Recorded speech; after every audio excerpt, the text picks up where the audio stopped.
episode 19 of Some Like It Real. I'm Bryan. And I'm Veronica. And we're two cinephiles who love to talk movies and TV. Yes, we have weekly episodes discussing the newest films and TV shows, creating lists and drafts, and keeping you updated on the latest movie headlines and awards races. As a reminder, please like, rate, and subscribe on YouTube and your favorite podcast platforms, which helps more people find the show. And share it with any cinephiles or TV fans in your life. We dove into TV coverage with our review of The Pitt, and now we're back with the second season of another favorite show, Netflix's Beef. Yes, created by Lee Song-jin. The first season aired 3 years ago, and that starred Steven Yeun and Ali Wong. But as an anthology series, the second season is back with similar themes, but all new characters. So, Bryan, what was your experience with season 1? Season 1 was one of my favorite, if not maybe my favorite piece of television that came out in 2023. I also think that as the years have gone on, the 3 years since season 1 has aired, it has aged into one of my favorite pieces of television of the 2020s so far. I loved that season. I thought it was a masterclass in storytelling, and the acting was some of the best that I've seen in years. Steven Yeun, I've been a fan of him for a long time. I was there when The Walking Dead started, so I've been a long-time fan of him. And Ali Wong, not someone that I was really connected with prior to Beef. I had seen her stand up and everything, and I was like, she seems like a pretty cool gal. But her acting on that show was also just similar to Steven Yeun, just really some of the best work that I had watched in years. And I genuinely think that if we had just that one season, it would have gone down as one of the best limited series that I maybe have ever seen. And granted, I haven't seen every piece of television, but that was just some of the great TV that I had seen in recent memory. Beautifully blending the comedy and the drama, but then it was also super thrilling and on the edge of your seat. And what it was tackling was so fascinating, and I really adored it. So what about you? What was your experience with season 1? Similar. I think that it hasn't necessarily stuck around in my mind quite as much as you. It was definitely loved it at the time. Watched it, ate up every episode. Also really like Steven Yeun and Ali Wong, and I think their performances in that are, possibly career best for both of them. And yeah, definitely jived with the tone of it, how it gets pretty dark, but it's also, super comical, and is able to go there and everything. So coming into this second season, I was kind of like, I don't really remember exactly what happened in the first season. I obviously remembered it kicking off with the road rage. But yeah, I just sort of read a refresher on it or something, because I was just like, oh yeah. And it definitely did all come back to me how much I did really enjoy it, although it hasn't necessarily stuck out as a favorite of mine. So yeah, I think that left me excited for this season, but also moderate expectations. I was like, I remember really liking this. I love this new cast, but let's see where it goes. Yeah, I was very intrigued when the creators announced that they were possibly continuing Beef, but in an anthology sense. I was like, "Ugh, I don't really love the idea of a show that's billed as a limited series and it's supposed to be a one-time thing, and then they're like, well, because it was so popular, we're going to keep going and we're going to milk it." And I'm like, let's not do that with Beef. Beef had such a great season of television. Do we really need to do more of it? But when it was announced that it was coming back and this cast was assembled, I'm like, okay, I'm at the very least intrigued. I'm very intrigued to see what they're going to do and how they're going to differ themselves from season 1, but also still capture possibly the same tone of season 1. I was really interested to see where they were going to go with this. So moving on to the second season, it dropped as a binge on Netflix earlier this month. So we'll be covering the whole season today. Veronica, was the first season rare, or is season 2 just as well done? You know what? I have no beef with those puns. That's it, it's right there. You have to do it. Yeah, I think that, let's see. Yeah, I definitely really like the season. As I said, I really like the first one. This was sort of mind open, and of course, my guy Oscar Isaac is in this, so that's a cheat code to get me to like it. And I think that I might have enjoyed the season even more. I don't know if it's better, but I think I enjoyed it. And again, just having personally loving the cast a little more helps with that. But it's just like the first. It is funny. It's tense. It's really thrilling. So the episodes go down easy. This is not some grand epic thing to get through. To me, it was just it was so easy to just sit there and binge it. And but it's like frothy and fun like that, but it also like some of the aspects about the relationship and the financial drama, like some of that hits really hard. I think it has a lot to say about social issues, our current, standing in a lot of different ways, socially and financially, and just all of that. So the tone and the plot can get kind of zany, like it shifts into that like in over their head crime scheme kind of thing, which is also very Coen Brothers esque. Another reason that I really dig it. But so I was worried around like mid season that it was maybe getting a little convoluted, but for me there was definitely enough. There were enough character based moments that kept it grounded, kept it feeling like important and thrilling. And yeah, so there are a lot of moments when you can feel these characters really like they feel the vice tightening, and a lot of that felt really real, even if it was a little more heightened overall.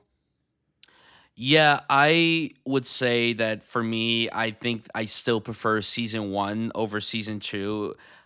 But I have to say that this was a pretty fantastic follow-up. It took me a while to really get on the wavelength of this season, and I kind of felt similar to season 1 where it took me a little while to really connect with the characters and, be invested in this whole rage incident and this battle of wits and everything. But I think here, what I really admired, first of all, was that they did differ themselves from season 1. They didn't do the same exact story. This wasn't a road rage incident. I really liked the themes it tackled about um, social and class and finance and, love and all these different things. Like, this was very different from season 1 in terms of what it was tackling, but it still had that same tone of what made season 1 so good, of that blend of thrills and humor, and I think it all blended really well. And I think that towards the end of the season it was really, really thrilling, to the point where I genuinely was holding my breath, scared for my mind, worried for these characters, because 8 episodes I got so invested in these arcs and their journeys. And obviously I love these actors as well. Oscar Isaac is daddy, so of course, naturally, anytime he's in anything, like, it's automatically going to be a watchable thing for me. But then you have him working again with Carey Mulligan, and we'll talk about the performances as we delve into the season. But it was so great seeing them work off each other really well. And then you have these two beautifully talented up and comers, Charles Melton and the literal love of my life, my wife, Kaylee Spaney. I really was shocked by how much I liked this season, to the point where I'm like, it's actually kind of on par with season 1. There's certainly some flaws that I had throughout it. It definitely did get a little convoluted as it went along, but the emotional hook just was there the entire time for me. There's a lot of moments that really, really got me in the feels. And I thought it was Yeah, a beautiful sophomore season. I yeah. think that this was a show that didn't hit the sophomore slump. We reviewed The Pit a few weeks ago, and I think that season also didn't hit the sophomore slump. So I'm really happy to say that this season was so much better than I thought it was going to be. And it stands on its own too. Like, the Mhm. fact is, you could watch this without watching season 1 of Beef. They don't tie anything back to season 1. It literally is the definition of an anthology, because there's other shows on TV right now that try to do the anthology route, but then they try to tie themselves to other seasons. I'm looking at you, White Lotus. So this, thankfully, was not a misstep at all. This was a huge win for me. I liked it way more than I anticipated, but I also had a feeling, because the same creatives were involved, I had a feeling that this was going to be at the very least good. And it was great. I was very impressed. I was blown away, and I'm excited to delve into the season with you. Yeah, and definitely now that it is an anthology series, like the White Lotus is probably the nearest comp for it, and I think that there's a lot of similar DNA in both the shows, but something that's like notably different and that I really like here is that White Lotus, it is dealing with like upstairs downstairs issues of money and class and everything, but you're so like enmeshed in that like rich person's world, like we're always on vacation with them. This like really, it deals with the upstairs downstairs, but like we're experiencing such wildly different worlds, and it can really like those juxtapositions there of like how the other half lives, and the ways that they're so different and yet also kind of similar in a lot of ways is I think that's really well represented here. Yeah, I couldn't agree more. So let's just cook it up and talk about Beef season 2. Let's get So grilling. where would you like to begin with this season? Because there's obviously so much to break down with this. 8 episodes. Thankfully, Mhm. this isn't as humongous as the last show that we covered, where it was 15 episodes and Yeah. everything. But where would you like to start with our discussion of Beef season 2? So we could just do a little bit of an overview of the two couples at the center of our story here. So we have Josh and Lindsay, as played by the most beautiful man in the world, Oscar Isaac, and a also very beautiful woman, Carrie Mulligan. And yes, I love that they're working together. I love that you shouted that out. Did you have you seen or did you notice that there's like a wedding photo of Oh, them I and it's noticed. and it's Well, photoshopped I from saw the that. I unfortunately saw that you on saw it social before. media before I got Hmm. to that, and I was like, "That's really clever that they did that." Yeah. I thought It's that a was really, really photoshopped picture of funny. them from Yeah, the Inside Llewyn Davis premiere. yeah. When I was like, I know that photo. I've seen that before. And then, oh, and I should mention that I went to the Paris Theater to see these first two episodes screened with an audience in a theater and everything. So that was a really cool How experience. how how is that experience? Because I've watched some TV shows in the theater. Yeah. It's definitely a weird feeling, considering the fact that it's made for television. But what was it like for you watching these 2 episodes in a theater with a crowd? Like, what was that experience like for you? I think it felt pretty natural here. Like, I don't think that this is this is a TV show, but it could kind of be called like an 8 episode movie. Like it definitely, it plays pretty cinematically. I don't think that there was any awkwardness or anything lost in translation there. So, and it did, and it, with something with this tone, I think it really helped because there were a lot of laugh lines or there were a lot of awkward cringe moments Hmm. where being with an audience and feeling other people laugh or squirm or anything like that was really it helped me enter the world a little bit. And as we can get into it, the two couples, some of their interactions with each other, you could see other people being like, oh, these people are ridiculous. Like, we will eventually take them a little more seriously, but they're all kind of a bit clownish. So yeah, I think it was a great way to kick it off. And then I was pretty hooked on it from the beginning. I kind of just sped through the episodes as fast as I could. So yeah, we kick it off with Josh and Lindsay here. Josh is a general manager at a very high class, expensive country club. And Lindsay, I believe she sort of like freelances with the country club as an interior designer. It seems like she comes from money.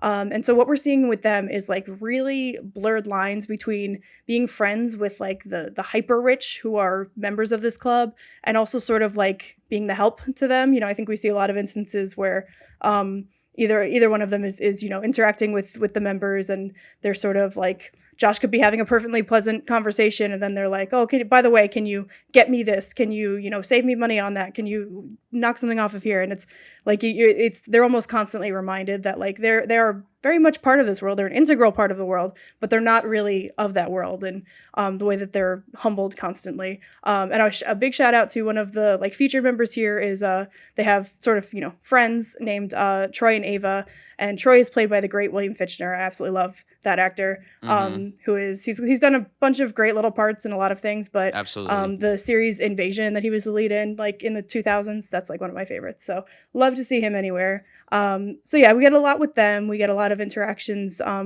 where they've obviously have come into money, but they've spent it poorly. They have had other dreams and aspirations that have kind of been dashed. So it's that weird sort of limbo where it feels like they are part of this super high crust world, but they are really struggling and with both that fact and with each other inside their marriage. So they are going through it until Ashley and Austin come in and make it worse. Ashley and Austin, they're a younger couple. Ashley is played by Kaylee Spaney, and Austin is played by Charles Melton. So Ashley works at the club. She's kind of like, what is her title? She just goes around with drinks on the She's like cart the and food and everything. beverage cart, yeah. Yes, the food and beverage cart, and then Austin, he's a personal trainer who has so many goals to be so much more than that, and they're engaged in everything. He kind of feels undervalued a little bit compared to her, where she clearly has a lot of ambition. She wants to be doing so much more, but the same goes for him. And then one night changes the course of everything. So, can you describe what happens on this particular night? Sure, yeah, and so they're like, as we see Ashley and Austin in the club, they are like so overly sweet. They're like obsessed with each other and constantly like, kissing and saying they love each other 10 times in a conversation. Well, how And can you they're not when it's the two of them? I mean, come on. yeah, it's pretty tempting. But oh my god, for Charles Melton, I haven't heard him talk about this specifically, but I have to imagine that an inspiration here was Brad Pitt and Burn After Reading, because like also with the like physical fitness thing and like the just he's such a himbo, and so like oh my god, I can just Everything as ties soon back to the Coen brothers for you. yeah, I know. But as soon as I like he had this first few lines or whatever, I was like, "Oh my god, he's just he's it's hard to play dumb credibly or like Mhm. in a smart way." And I think he does it so well here. And so yeah, so we're seeing them be this like really happy-go-lucky couple who are engaged. They've like never really had a fight. And they have to go drop off Josh's wallet that he left at the country club after a fundraiser. And Josh and Lindsay have we've sort of followed them home from the country club as they have this fight that just like devolves and gets worse and worse and worse. And Fight with a capital F. Like, it yes, is a this brutal battle. fight.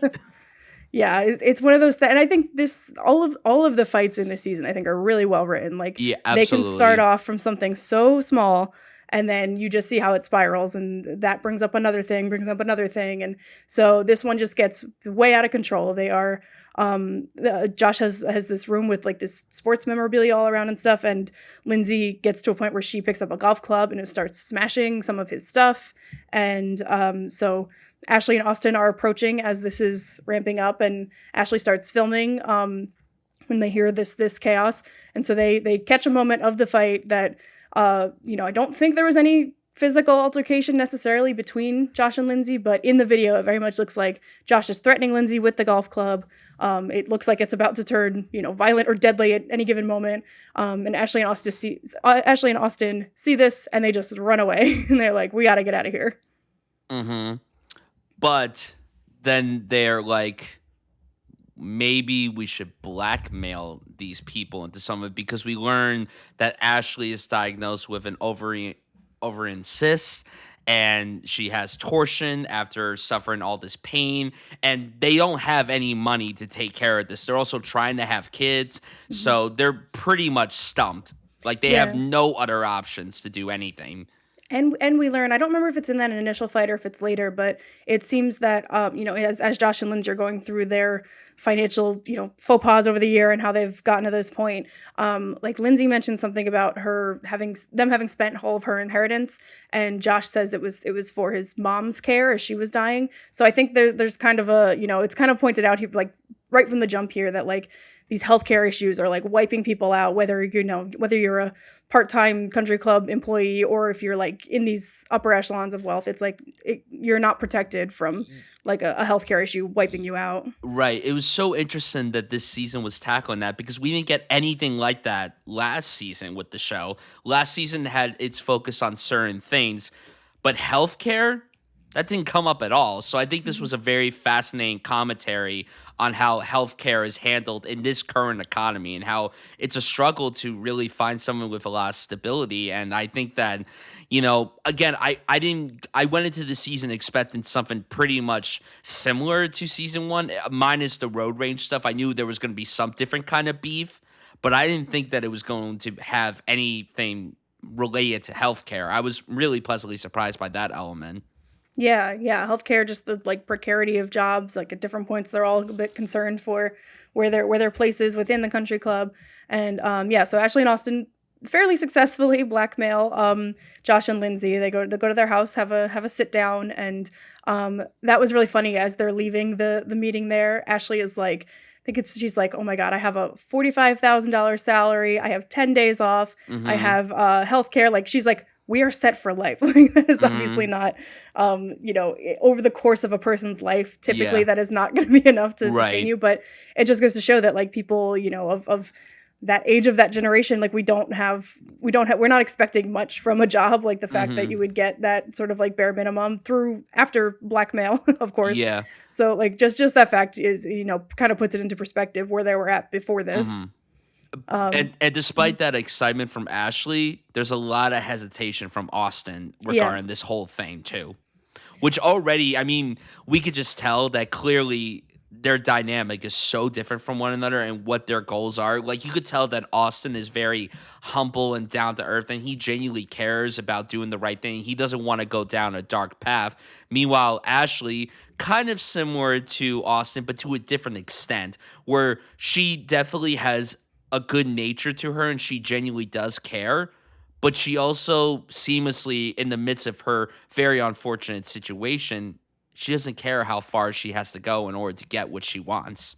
It's interesting. Yeah, I think that I think a lot of this is in the way Charles Melton plays it too, because like in that interaction, I think that Ashley's so excited, and you see Austin being a little hesitant, and I think Ashley says like, are you having second thoughts that we did this?" And Austin mentions like, "No, I'm just wondering if like we should have like tried to get something for me out of it too, or we should have Yeah. pushed it a little further." So I feel like Austin he kind of, again, he's a bit of a himbo. He's a bit of a not got a lot going on between the ears. So I think that he's just very swayed by like whatever is going on. So I think that he it may be in an effort to people please Ashley, or to become more of the man that he thinks she wants him to be. Like I feel like he plays that a lot throughout the season, like toggling between like, do I want to escalate this even further, or try my best to like do what I think I'm supposed to do even if it's not morally right, or do I want to like wipe my hands of this and just like be done with it?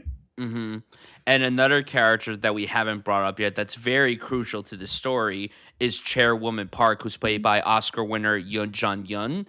And from her introduction, we're like, okay, she's clearly the quintessential like stereotypical billionaire that we see in all these shows and everything, but we know that deep down that there's something underneath the surface, and we learn that she's kind of moving around money and doing something very fishy and suspicious with it and everything, and we learn a little bit more about that as the season progresses. But I'll just say that when they announced that she was going to be in this ensemble, I was really excited because I haven't really seen anything with Yeon Jun Yoon since she won the Oscar for Minari, and now she's here playing this very villainous, corrupt businesswoman, and I'm like, yeah, you go, go off, Queen. She was good in the Wedding Banquet, that remake with I haven't seen that that. was really good. And that similarly there, she's set up as very like a cold, like scary sort of, hmm elder, and then she is a bit softened in that. But yeah, for this, she just definitely really can pull off that like intimidating presence. And Yeah. yeah, at this point it's just kind of like everyone's scheming. Like now we're seeing that she has, embezzlement issues going on. Her husband, Dr. Kim, played by Song Kang Ho, My king. that was the end of the second episode, is the first time you see him. So that was when I Yes. was watching it in the theater, and there were like nearly applause when like he showed up. Everyone was so excited Because for he's that the reveal. he's the goat. That's why Yeah, he's the best.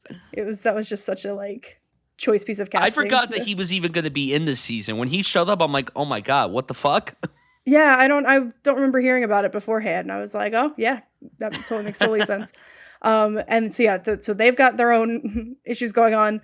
At this point, Lindsay is intimidating Whoosh, the tennis pro there, who is also hmm kind of like a under Chairwoman Park. Like she's intimidating him to try to get discounts on these Korean skincare trips that he's offering to the guests.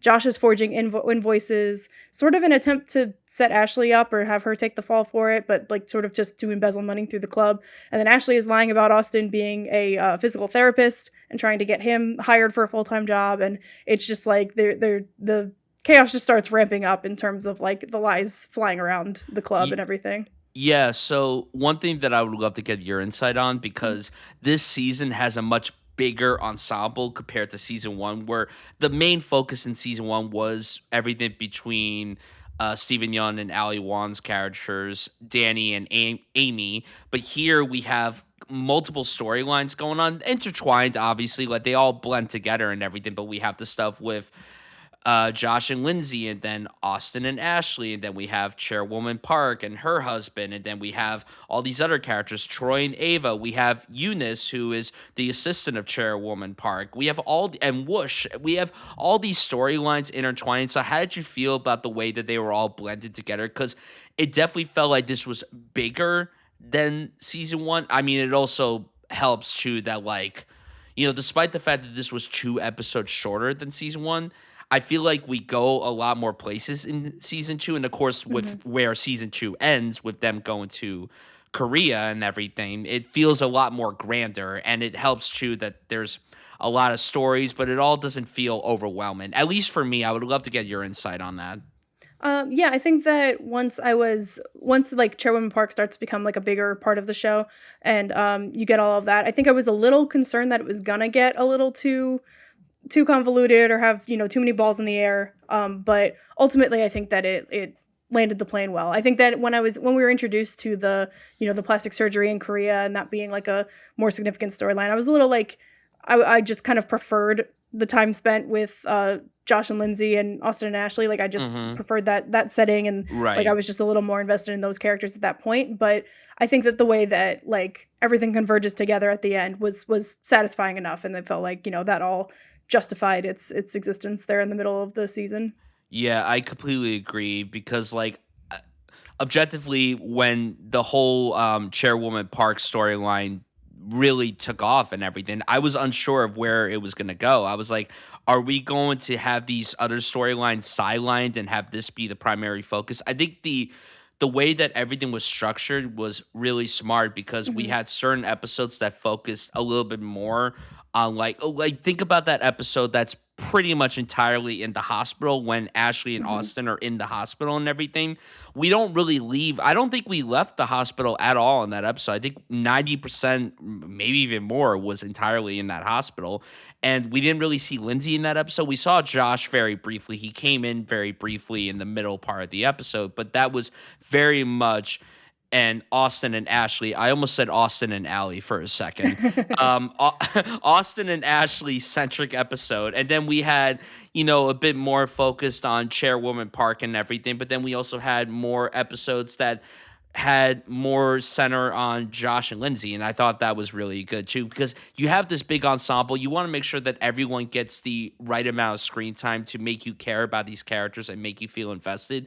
And I think for a show like this, granted, this isn't like a light Lotus where there's like 25 people in the ensemble. This is significantly smaller than that, but there wasn't really any characters that I'm like, oh, even the characters that got a small amount of screen time, I felt like I had enough time spent with them. But obviously, these main characters, you want to make sure that you get enough with them to get an understanding of who they are, what their goals are, what their motivations are, and why we're supposed to be invested in their storyline, despite the fact that all these people to an extent are super unlikable. I would say that Austin is objectively the most likable of these characters for sure, but also Mhm. it's Charles Melton and everything. Like it's hard to dislike him truly, but yeah, I was very impressed with the way that this season was structured. I was very impressed with the writing of everything, not just the dialogue, but the way that everyone was characterized and their storylines and where they went. I was very impressed with that element.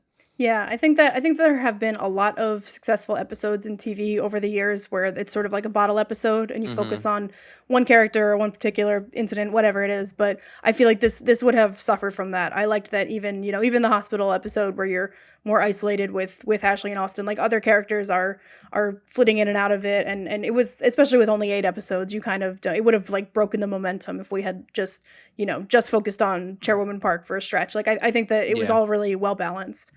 I And agree. I think it created this might be a good time to talk about like just a detail that's kind of going on within the season. There's definitely like it's not usually the primary focus of the show, but like there's an undercurrent of racial tension that goes on between different characters. Like we talk about Austin is feeling he starts to grow apart from Ashley a little bit because he's feeling this connection with Eunice, Chairwoman Park's assistant, and they sort of talk about how he grew up in America and he doesn't really feel in touch at all with his Korean heritage. And like there is just something that is pulling him towards her, and it feels more appealing. And there's that lunch scene with Austin, Ashley, and Eunice when Ashley says something like, it's so funny, I don't even think of us as an interracial couple. And like the way in which you can a person of color could feel like disconnected from their heritage and whitewashed in that way, and the way that I think influences his decisions later on to maybe in his mind deepen that connection with Eunice when it's not really there, and he's sort of just like grasping for this other sense of his identity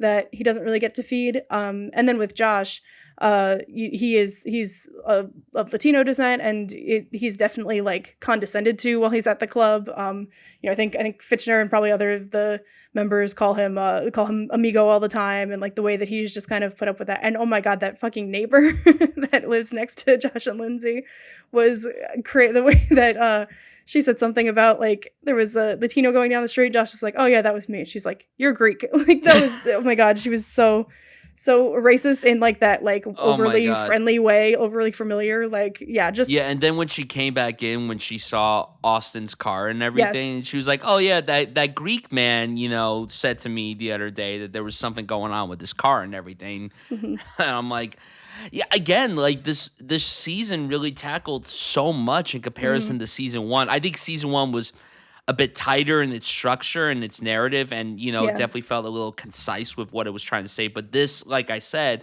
felt very expansive because it was tackling so many different things. And yeah, the way it was tackling racial identity and a bit of an identity crisis too for these characters, because Josh is figuring out where he really wants to be, because yeah, he's the GM of this massive country club, but he also is someone who had a lot of passion for music, Hmm. and he feels very isolated with the fact that he's confined to doing this one thing. But it's like, does he really want to go down this hole? Even though, yes, he's making so much money from this job, and yes, he has the luxury of like knowing all these people and everything, but is that what Josh wants to do? And then, going back to Austin, what you said is one of the reasons why he strikes up this huge connection with Eunice is because he didn't really have that exposure to exploring his Korean heritage. And because he's staying, an American woman and everything, he just feels stuck. And then he meets Eunice, and it opens up a whole new door for him. And, it opens up a door for him in a good way, but unfortunately it goes down a bad way because of all the situations that he ends up in because of everything that went down.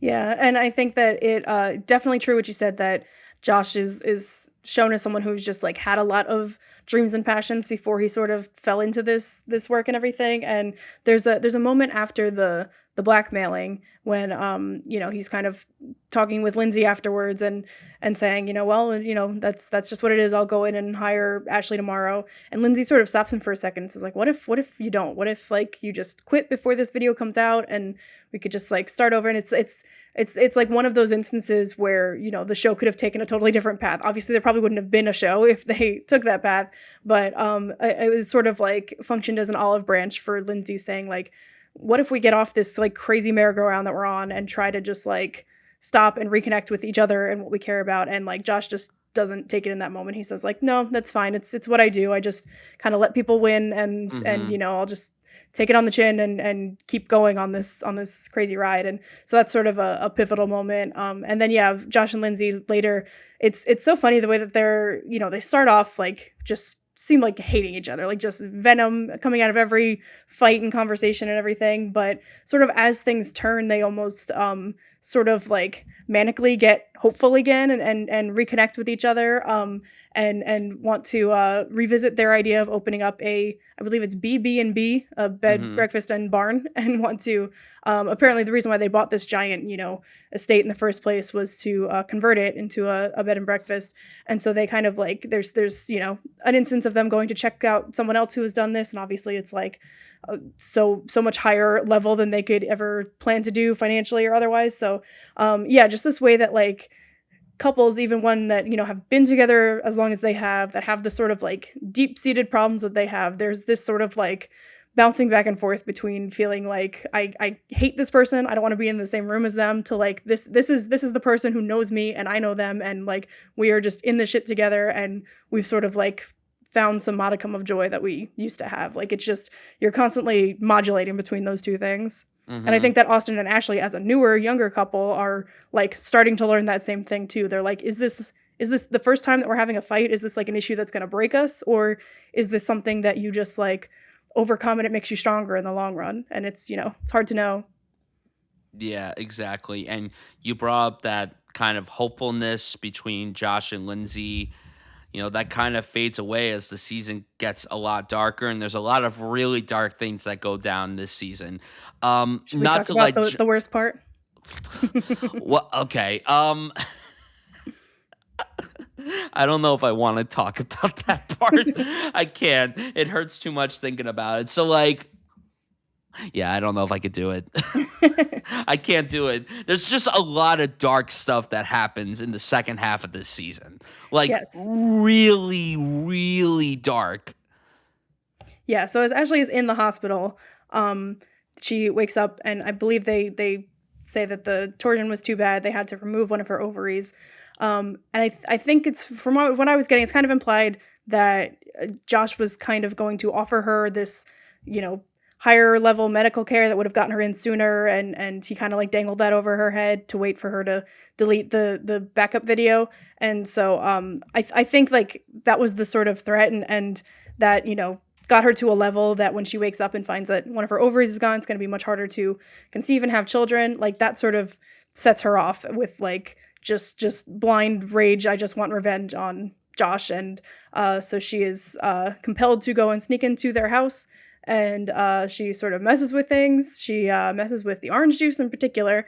And then on her way out, she unfortunately leaves a door slightly open, and Josh and Lindsay's beloved Burberry, this tiny, adorable little dachshund, gets out and is missing for the majority of the next episode. I know you don't want to talk about the eventual fate of Burberry, but No.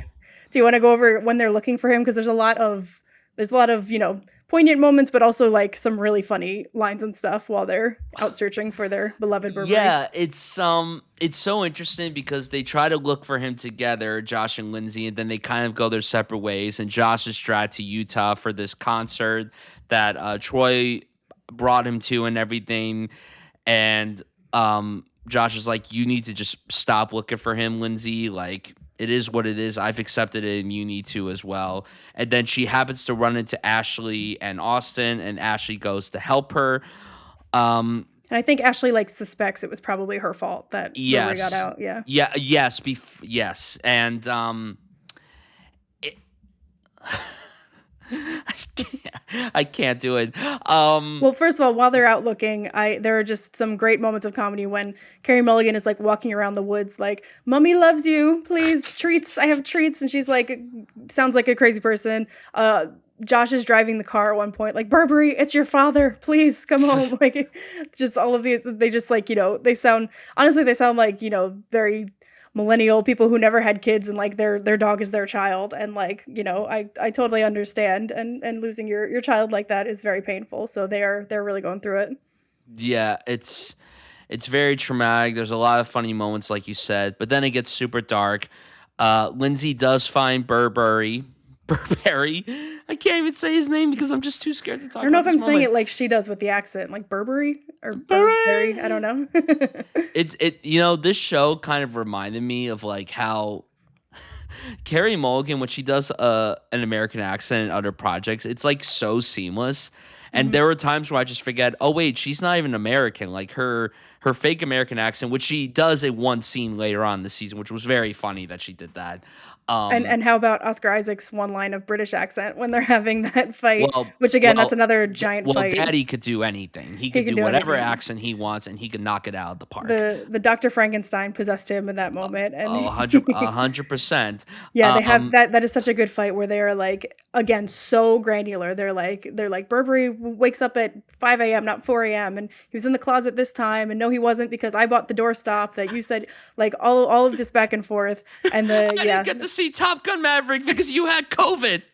It was Bully Train when I came home. it was mezcal night, and they were watching After Sun. Oh my god, yeah, that was like a cinephile scene. That was written for us. And the letterbox line when she was in the Yes. hospital. I was like, oh man, this is very cinephile code. I love to see it. But Exactly. anyway, Lindsay does find Burberry, and he's being attacked by a coyote. And you know, Lindsay finds a way of somewhat saving him for the time being, and the coyote tries to attack again, and she like lifts the coyote and just slams him to the Yeah. ground, which my jaw dropped. I was like, what the fuck? I was like, and poor Burberry didn't make it, and I fell to my knees. I was so devastated. And in that Yeah. moment too, that scene was already sad because Lindsay and Josh were just like, this isn't working anymore. We need to get a divorce. And I'm like, oh my God, your marriage is over. Your dog is gone. Why? Yeah, Why is yeah, everything plummeting for you people?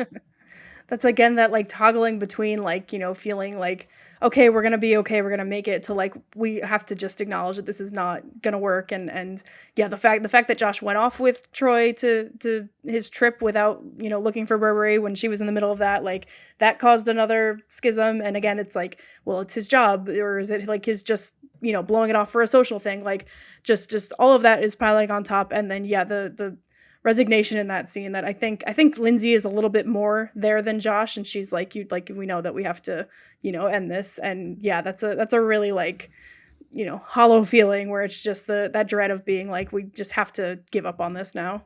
Yeah. It's oh God. So It's really, yeah, it's dark. It's I bad. I hated that moment so much. I They do ha- end up with a Burberry 2.0 though, as they're looking around for pet shelters to find him. A employee there kind of like guilts them into adopting another dog who's gonna yeah, be on and the kill Lindsay's list. just he keeps trying to go for the toy, and Lindsay's like, "This is not yours. Go away." Yeah. Oh, R.I.P. Burberry. Pour one out for my guy. Um, should we talk about how the last few episodes go with Yeah. the Korean storyline and the tension even getting higher than it already had been? Yeah, I think after that one, we do a month jump, so then things have progressed a little bit further. Yeah, Yeah, so we first of all, Josh and Lindsay have like some divorce lawyer drama where they're kind of sniping at each other to get the best deal out of their divorce and everything. You kind of have like, I think that previous to now, it had been very Josh and Lindsay versus Ashley and Austin, and you kind of see things start to shift here, and like Ashley and Lindsay start becoming a little more friendly, and then Josh is sort of like warming up to Austin and trying to get him on his side, mostly to delete the video. But that we're seeing like both of those relationships develop a little bit. And for me, like what was probably the highlight of the season is that like before all the stuff in Korea kicks off, there's that like the end of I think it was episode 6 where Austin has come to Josh's to help like work him out, and then Lindsay and Ashley have like been trying to sell Ava on the health skincare stuff, and they're like talking afterwards. And there's just a lot of those two scenes were just so great. Josh has the drug trip, and talks to Austin after coming down from that, and oh just my talking God, about the shot of when it cuts back to him just normal, and then he's just like, yeah.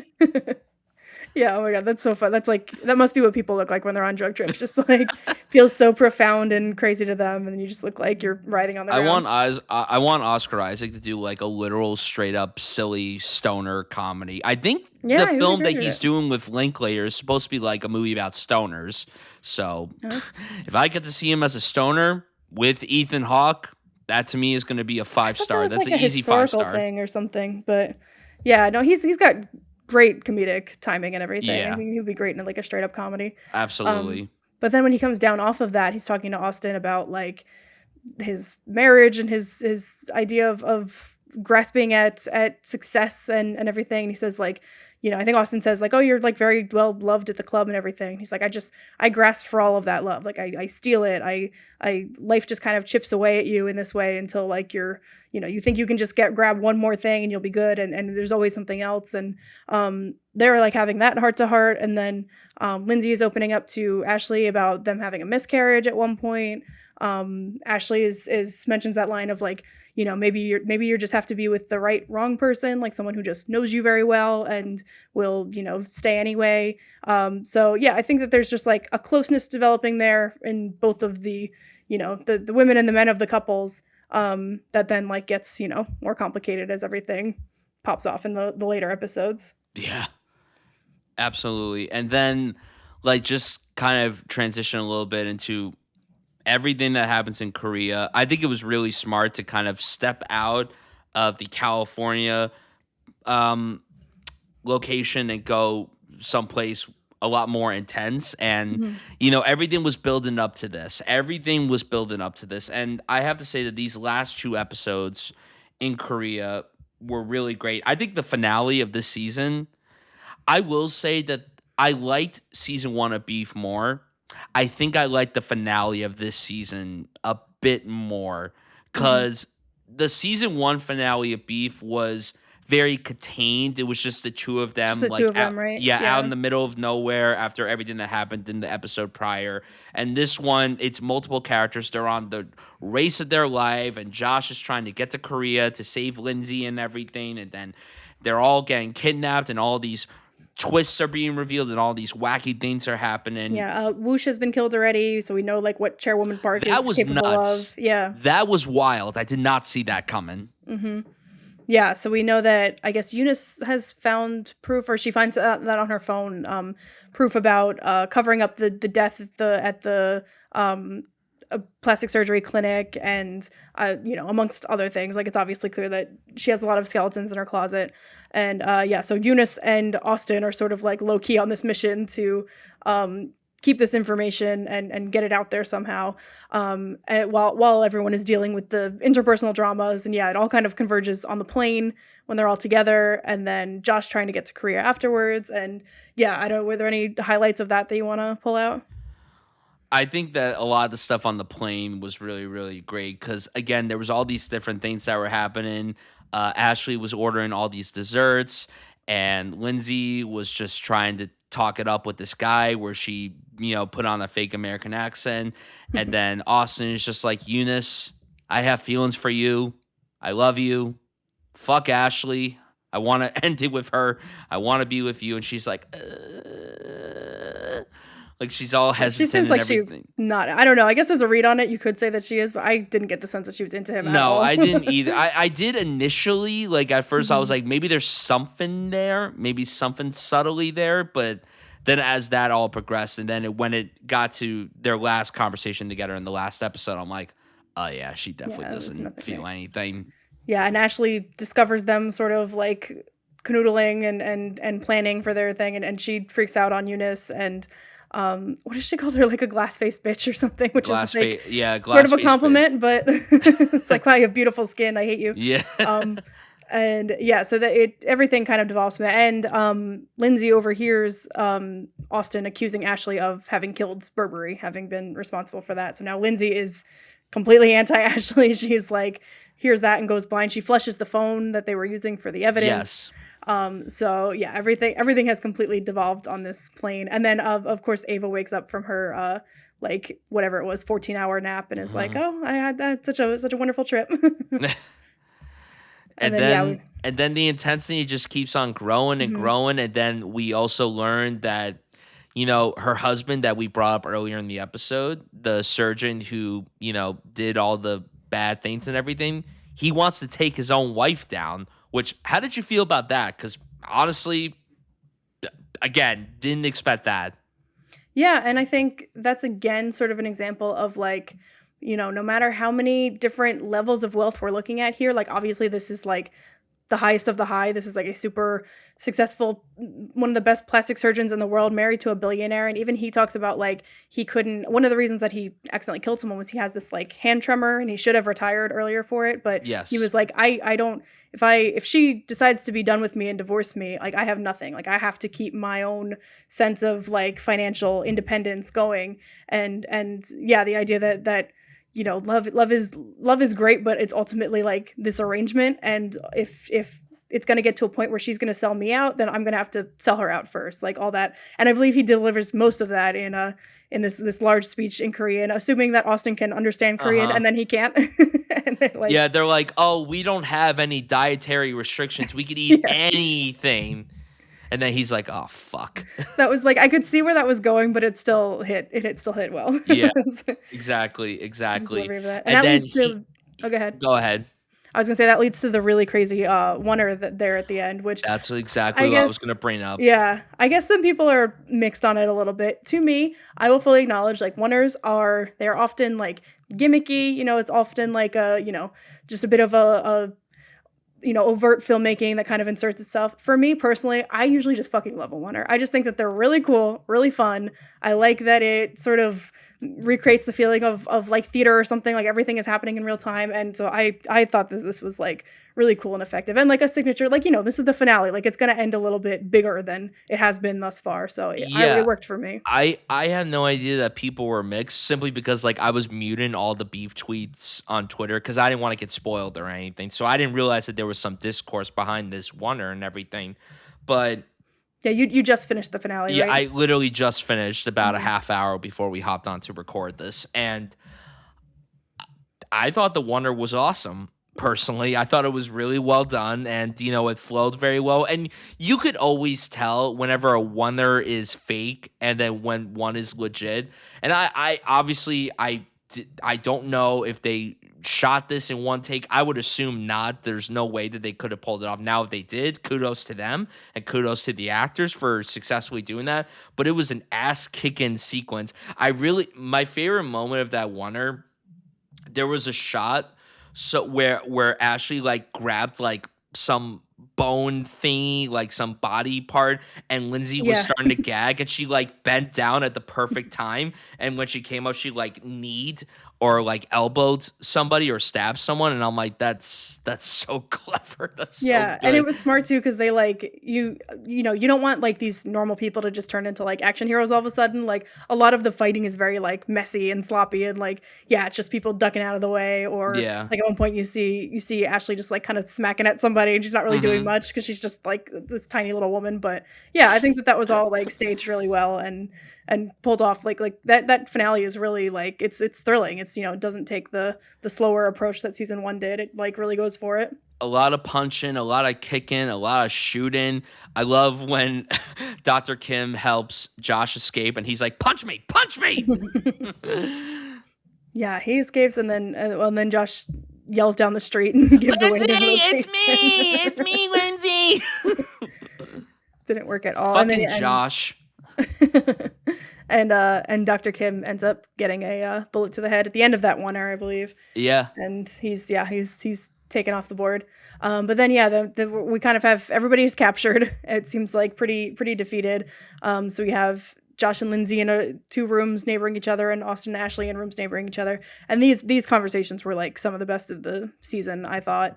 Yeah, We see very them, beautifully written. And I yeah, love the split screen shot hmm which between we Josh and Lindsay. we have definitely seen Josh and Lindsay represented like that before. I mean, there was a shot when they're I think when they're checking out the other Airbnb and they're like one's at the pool, one's like on the deck, and there's like a pole between them. And so I Yeah. think that's been like a motif throughout the season. But now they are like as close as they possibly can be, but back to each other, and still with that divide. And yeah, I think that was just really well, just good filmmaking, just to show that they have come so far with each other. They're as close as they can possibly be, but ultimately there's just something that is gonna keep them apart and that they can't overcome.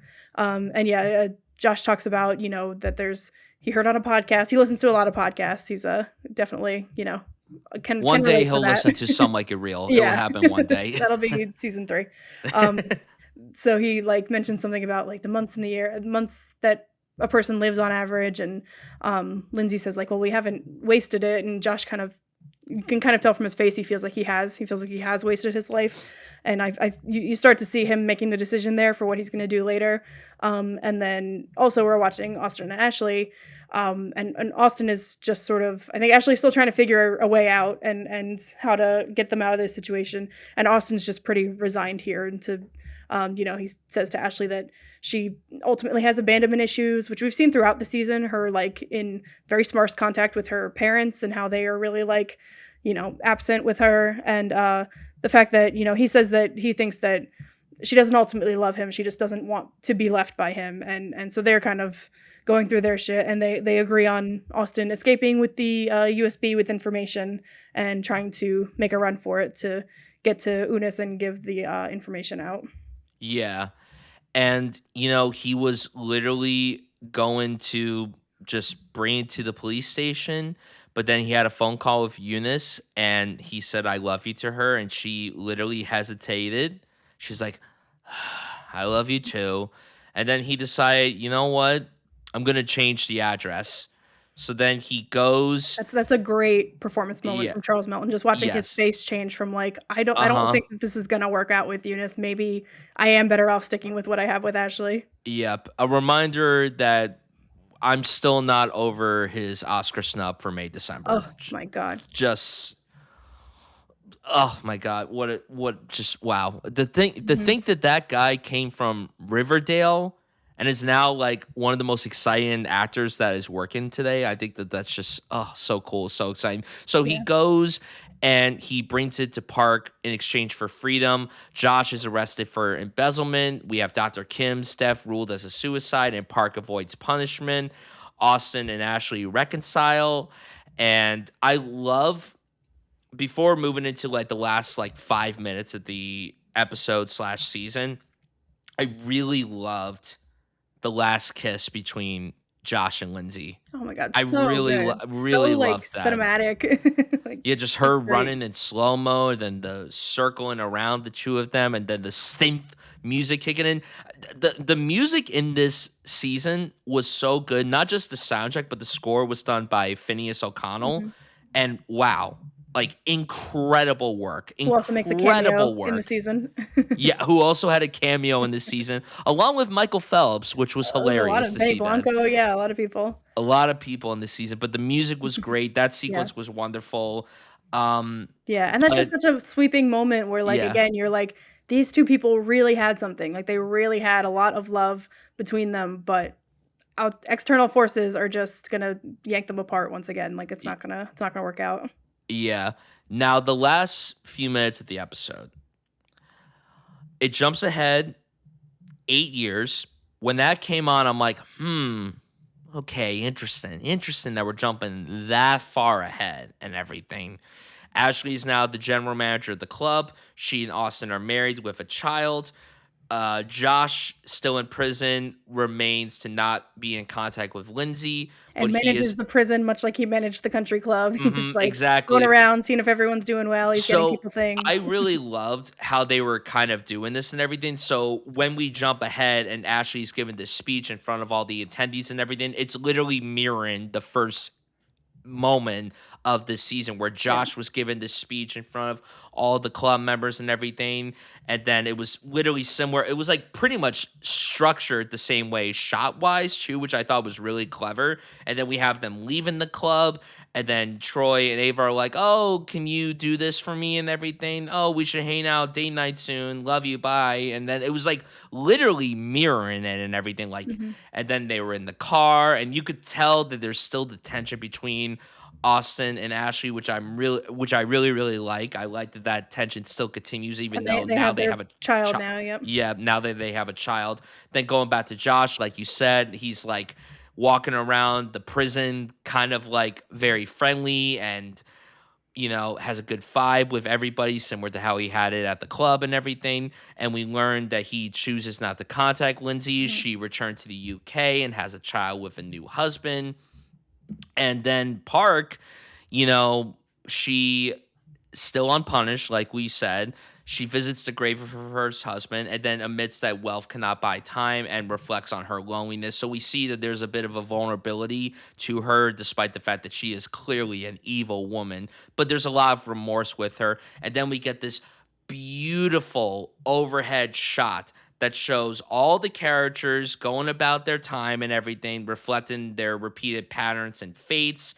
It's supposed to be modeled after a Samsara, and mhm, I thought that was a really, really beautiful last shot. I always love shots that are overhead. It reminded me a lot of the final shot of Killers of the Flower Moon from a few mhm, years ago, and yeah, I thought it was a really clever way. Well, at first I was so confused because I thought it was shaped like a target, like it mhm, was shaped like a target, like something was going to happen. But I really loved the way that it wrapped up. I always get iffy with like lengthy time jumps and everything, like in movies, TV shows, books, whatever.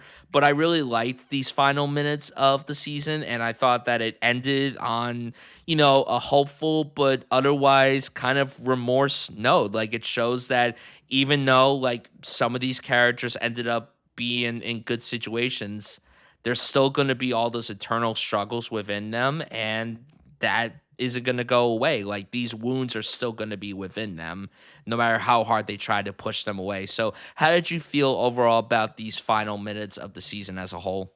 No, you recapped it beautifully. Definitely agree with everything that you said. And yeah, from the very last shot, I think I was a little like, just almost like I didn't want kind of want to end on Chairwoman Park. Like as much as she was a great character and everything, I did kind of want to like finish it off with one of the four that we had gotten to know so well. But I liked it better as it sat with me. And yeah, I kind of got the sense. And again, I didn't know the necessarily the spiritual like significance or definition of the like picture at the end. But yeah, I just kind of got the sense that like things have changed. Some characters have achieved exactly what they set out to do and exactly what they wanted, but like we're all kind of ultimately on this wheel that's just going to keep spinning, and it's a bit doomed to repeat. The history is doomed to repeat itself again. And yeah, I think that was really fitting, and it really encapsulated a lot of what the season was going for. I think it's fair that some characters got the endings that they were seeking, and some ended up totally different, but all kind of ultimately, it was all there in this season, and I think it wrapped it up nicely. Yeah, absolutely. We just broke down the whole season and everything. Are there any moments that you want to highlight that we didn't touch upon? I think we covered most of it. Let me see if there's anything else in my notes, but no, I'm like, I don't know, anything for you? I can't really think of anything on the top of my head, but I would love to kind of sit down and talk a little bit about the performances and everything. Mhm. Like we touched upon them briefly as we were talking and everything, but how did you feel overall about the performances? Let's start with Daddy Oscar himself. How did you My feel about baby. his performance? I thought he was perfect. I remembered hearing after I'd watched the season, I remembered that originally I think this was cast with Jake Gyllenhaal and Anne Hathaway. Yes, which is And so funny because this yeah, was Oscar Isaac and Carey Mulligan's third project together. If Jake Gyllenhaal and Anne Hathaway had been in this would have also been their third right. project together. Right, So Brokeback it and was Love and Other interesting that Drugs. they were going down the train of being like, oh, let's cast people who previously were in two other projects together. And yeah, go ahead, Yeah, continuing that's so on. funny. Yeah, I didn't even put that together, but and that made I could see both of those actors in these roles, but I really liked how it worked out. I'm glad that we got the performances that we did. I think that Josh's his Latino identity played into it in a really interesting way. I think that he both of them are just so like I think the creator has talked about this a lot too, kind of like doing juxtaposing like millennials and Gen Z and like their different, attitudes with relationships and work and everything like this. And they're like so, elder millennial coded and in his music taste and his weird like mullet kind of thing that I probably only Oscar Isaac can pull off. That just makes him, wanna be like, I'm still fun and everything. So I just think that he was so brilliant. There were lots of good moments when he is being the GM, the general manager, and he just like has this, artificial like chipper kind of thing. And I think when Ashley starts on like her first day after blackmailing and stuff, she mentions some they're back and forth like, acknowledging the video, being a little tense, and she's just like, you're, a really good manager. And he's like, oh, thank you. Yeah, nice to hear that. Like he doesn't even like look up at her. Like there's so many Oh, moments. thank you. Nice to hear that. Yeah, like, "Oh, that's great." Like, he just puts on his, like, fake voice, for that, and, uh, yeah, I think he's so good at, like, being the kind of person who, like, holds a room and everything, but is just, like, keeping everything, like, pushed way down emotionally, yeah, and he gets to play that so much this season. yeah. And Carey Mulligan too, she gets to, like, totally, she has that sort of British buttoned up thing, and I'm glad she got to be British in this and didn't have to do an American accent. Like, I feel like hmm that influences the character a lot.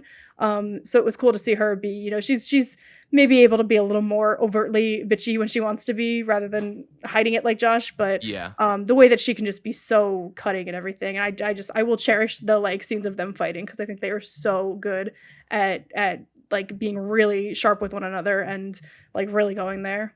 Yeah, I couldn't agree more. I thought they were both perfect, and I knew that when they were both cast that they would do Yeah. incredible as these characters. I mean, Oscar Isaac literally is one of my favorite actors, and I'm not just saying that because he literally is a beautiful human being. I genuinely think that anytime he puts himself in any project, he always gives it 110%. And the fact that he is so multi-layered as a performer, the fact that he could do something like an Inside Llewyn Davis, and then he could do something very big like Star Wars, and then he could do something like Frankenstein, and then do something like Scenes from a Marriage, and then do this.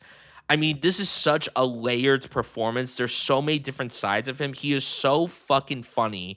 He is so depressing, and he is so terrifying at the same time. Like he is a Genuinely, he is one of the best actors that we have right now in the business. And Carrie Mulligan is similar to him, to where she does a lot with this performance too. And she is so good. And they're so good together. They work off each other beautifully, which is probably why they continue to work off each other. And I hope that they continue being in projects together. I want them to keep working together, because anytime they collaborate, it's literal magic. What they did in Drive, what they did inside Llewyn Davis, and what they did here.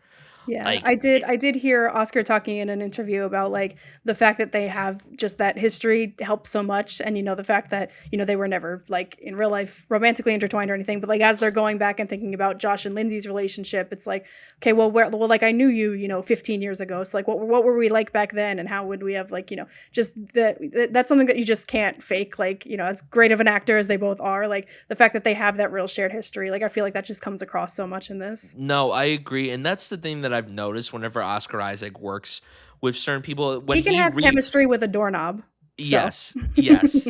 When Oscar Isaac worked with Jessica Chastain again on yeah, Scenes from a Marriage, like, I mean, they had done a Most Violent Year a few years prior, and it's and they like, went to Juilliard together. yeah, they went to Juilliard together. So it's interesting of these dynamics that he has with his co-stars and how he brings that into the characters. I didn't even know about that discussion and everything, so I really love that element. I thought both of them were really great, and I also think that on the same level of greatness was Kaylee Spaney and Charles Melton.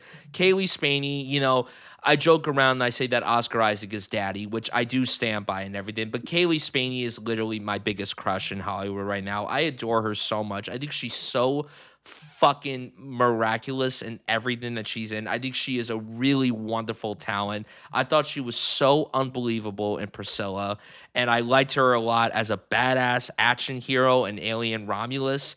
And here, she is so cute. She is so adorable, but she's also so scummy.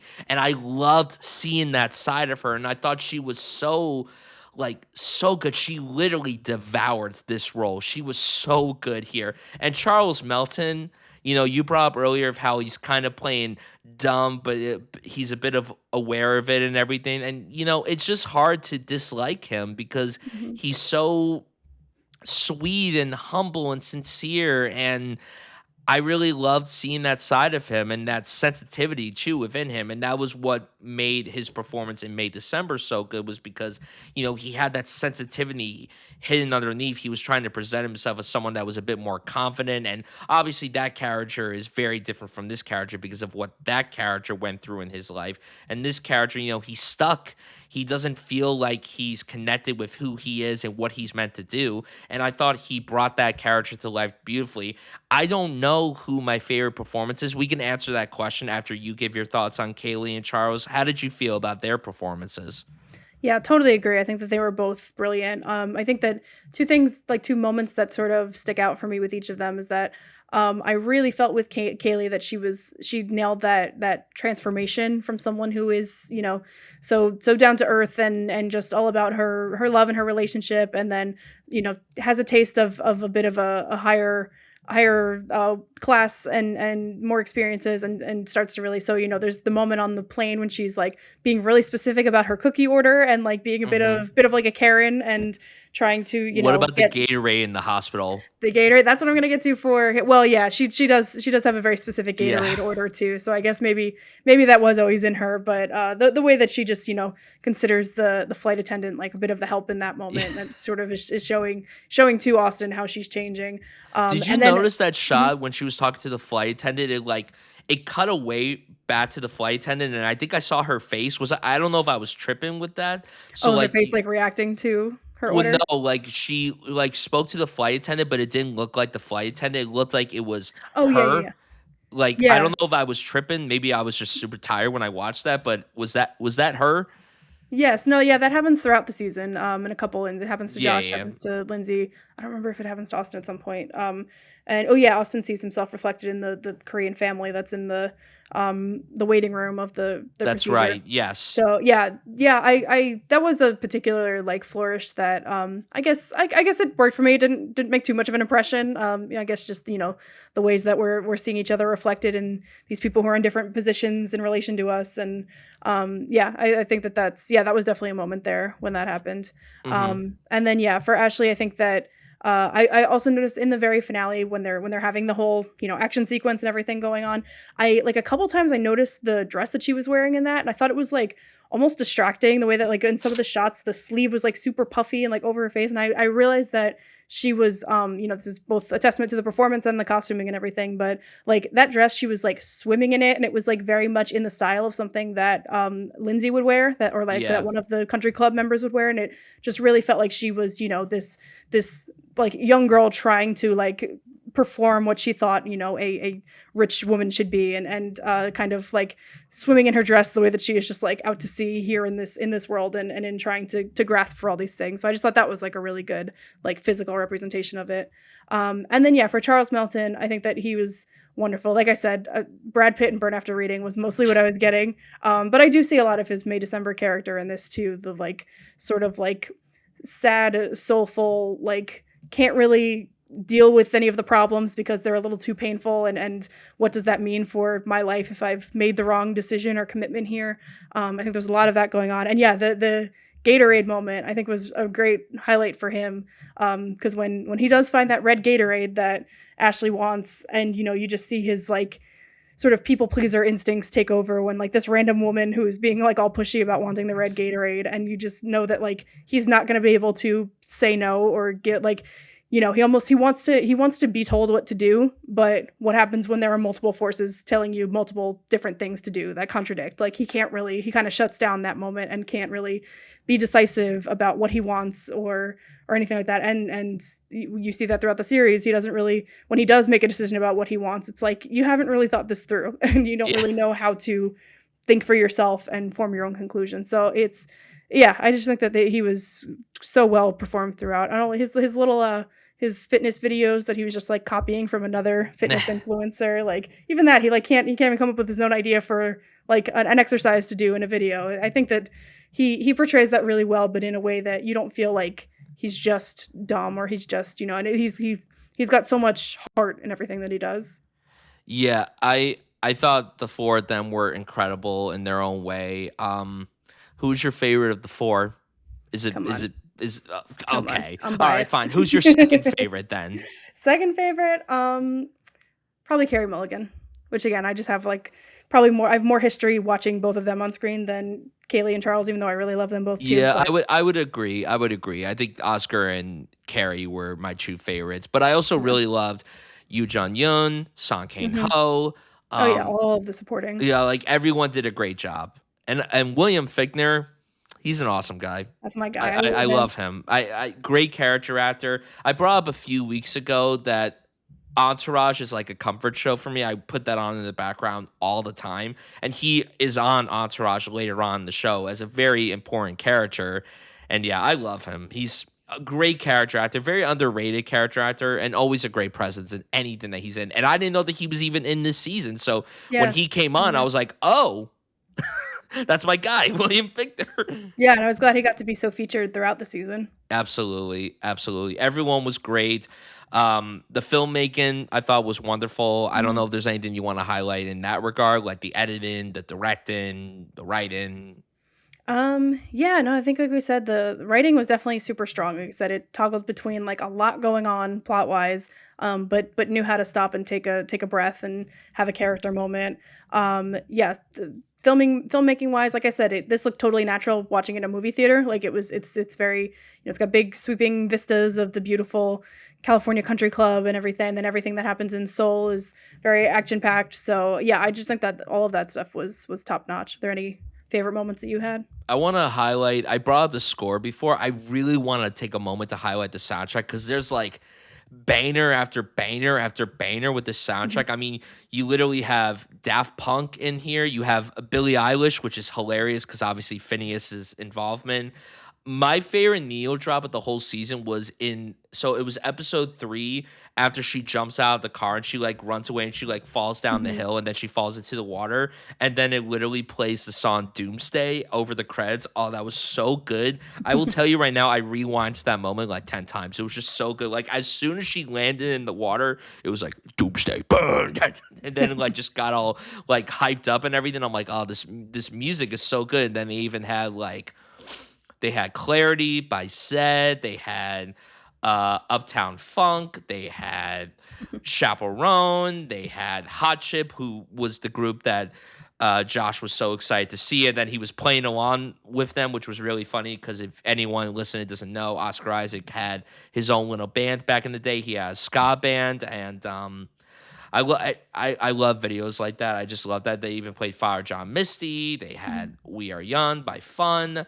They had all these great songs that were playing throughout the season. And to be honest, like I don't really remember a lot of the Neo drops in season 1, except for the reason at the end of episode 1. Like that has stuck with me ever since I watched that episode and everything, that season and everything. But I yeah, I love the music choices here. I thought a lot of them were really, really great. And I don't know, I'm a sucker for a banger soundtrack aside from a score, and the soundtrack here was pretty fucking rad. Yeah, definitely. Yeah, I think it made a lot of sense with, like I said, like Josh and Lindsay being into like a specific era of music and everything. I think that that was well represented. Absolutely. Mhm. Absolutely. Now, let's predict some Emmys for this show. So I'm gonna load this up with season 1. Season 1 won a It shit won ton a of lot, Emmys. and I it mean, kept winning like all different award shows. It just felt like it was always yeah, it cleaning was up all year. sweeping. I remember Stephen Young and Ali won literally everything. I mean, they won everything. But to paint a picture of what season 1 won, so it won Outstanding Limited Series, lead actor for Stephen Young, lead actress for Ali Wong. It won directing, it won writing, so it won basically the big five, like equivalent to the big five at the Oscars and everything. So I am interested to see how season 2 goes. Again, I said this the last time that we did a TV episode when we covered the pit. I don't really know the competition with certain shows and everything. Limited series, I genuinely don't know what the competition is in this category. I don't Yeah, know if it is still considered a limited series because it's an anthology, right? yes, Book Lovers, yes, okay. because it did the smart thing of not tying itself into the previous season and bringing back Yeah. a character. Again, calling out the White Lotus because that was the dumbest decision it did. Because then, if the White Lotus had been campaigned in limited series for season 2, then Jennifer Coolidge wouldn't have stolen Rhea Sehorn's Emmy for Better Call Saul, and I am still very bitter about that. And I don't care if the gays are trying to kill me. Like that was a great moment and everything, but she took Rhea Sehorn's Emmy, and she had already won for She season already had 1. one, yeah. Yeah, I don't want to get into my Jennifer Coolidge Emmy rant. I've talked about this nauseum every possible way that I could. But I will say that I do think that this will be nominated again for limited series. I do think that it will get a directing and writing nomination. It's important to point out that season 1 had 2 directing noms and only 1 writing nom. But then on top of that, it got 5 acting noms. So obviously Stephen Yeun and Ali Wong both won their respective prizes.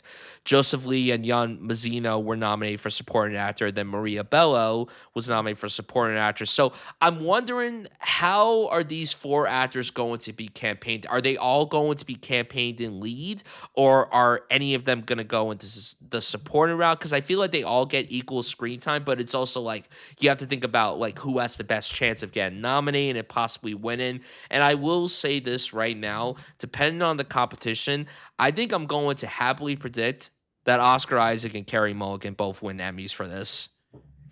For Win, yeah, I think it's definitely on the table. I Yeah, think I don't Oscar know. Isaac is going to win an Emmy for Yeah. this. I'm And calling it again, right now. it's so hard with limited series and movie and stuff because yeah, I don't know what its competition is going to be for what else is going to come out this year since we don't have any existing seasons to go off of. But yeah, I would feel pretty confident about those two. For Kaylee and Charles, I don't know if they'll.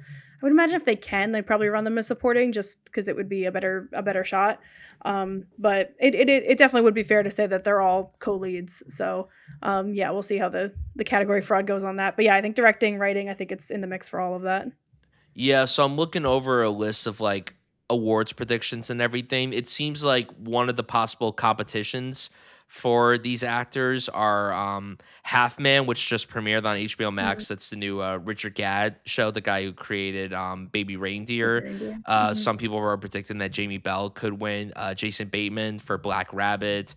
Um, Charlie Hunnam for the Ed Gein story, and then Matthew Reese for The Beast in Me. And then I don't really, I don't know. I just don't. I feel like, although this site does predict Carey Mulligan to win, so it's like where I'm just wondering where Charles Melton and Kaylee Spaney are going to be campaigning, because it would be really sad if they don't get nominated. Like at the very least, they should get nominated. I think all four of these guys are worthy of nominations. Yeah, I mean, we'll see if it's not like a if something doesn't come out of nowhere and like, blow everybody away, then I think this is gonna be one of the buzzier projects. So I think it's possible that like all four of them get in as lead actors and actresses for each. But yeah, I definitely think that Oscar and Carrie have the leg up.